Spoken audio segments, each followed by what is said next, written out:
So Ben Affleck has had some ups in his career, and he's had some downs. Either way, let's talk about his new film, The Way Back.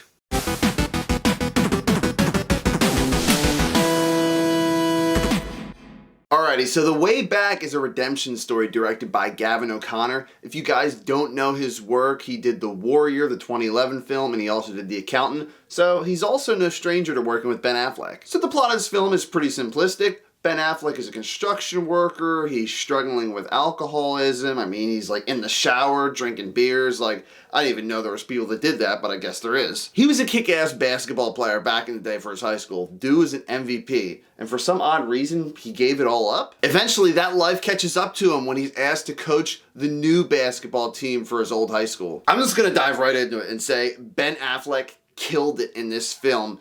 If you guys are familiar, Ben Affleck struggled for years with alcoholism. He was a struggling alcoholic in the early 2000s. He got clean for a little bit. He went back to it.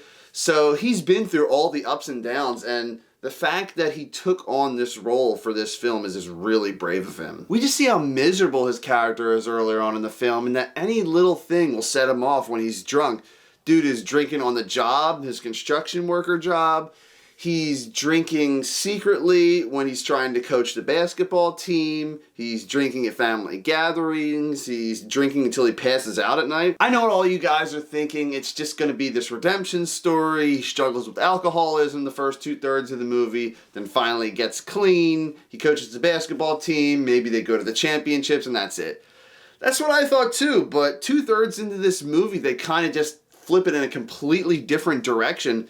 And I was pleasantly surprised. I can definitely see some people being bummed by the ending, but for his character throughout the entire film and the overall goal, it definitely worked for me. The next thing I want to talk about is his basketball team. I really related to a lot of these players because I myself played basketball for years for my church.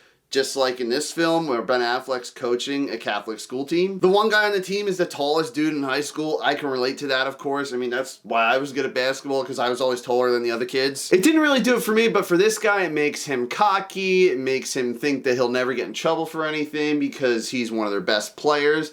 And it doesn't really work out for him. Another one of the characters is a total ladies' man. Like, he plays okay, but he talks to all these different girls. It's like, hey girl, I'm gonna shoot that 3 for you today. And then the next day you see him talking to another girl spitting the same type of stuff. It's so hilarious. Besides his character, even though there is a lot of heavy subject matter, there is a fair amount of comedy in this film too. And also it's worth mentioning there's another basketball player on the team that Ben Affleck's character really relates to, because the guy on the team has a lot of issues with his father, just like Ben Affleck does in the film. He sees him as almost a son figure. So to see each and every one of these characters on the court and off the court grow and change and all be unified as a team thanks to the help of Ben Affleck and some other characters in the film, seeing that all come together is just such a great feeling. It's the feel-good movie we've been waiting for a while. If you guys like Hoosiers, Miracle, Invincible, Represent,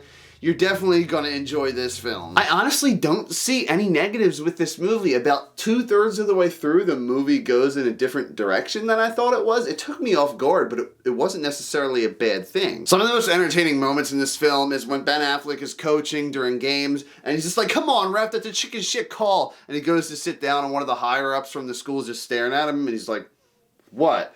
It's a Catholic school. Like, he doesn't want to hear this type of language on the court at all. And of course, Ben Affleck's like, I'll get better. He doesn't, language-wise. There's not much more to say about this film, guys. Great redemption arc in more ways than one. Great use of teamwork, drama, real-life issues that even affected Ben Affleck, so props to him for doing this role and doing it justice. The supporting cast and all the basketball players on the team were very unique, and just I had a fun time with these guys. It's very hard to choose if this would be my favorite film of the year or The Invisible Man. It's really neck and neck, but I think I'm gonna go with this one, guys. The Way Back gets a perfect 10 out of 10.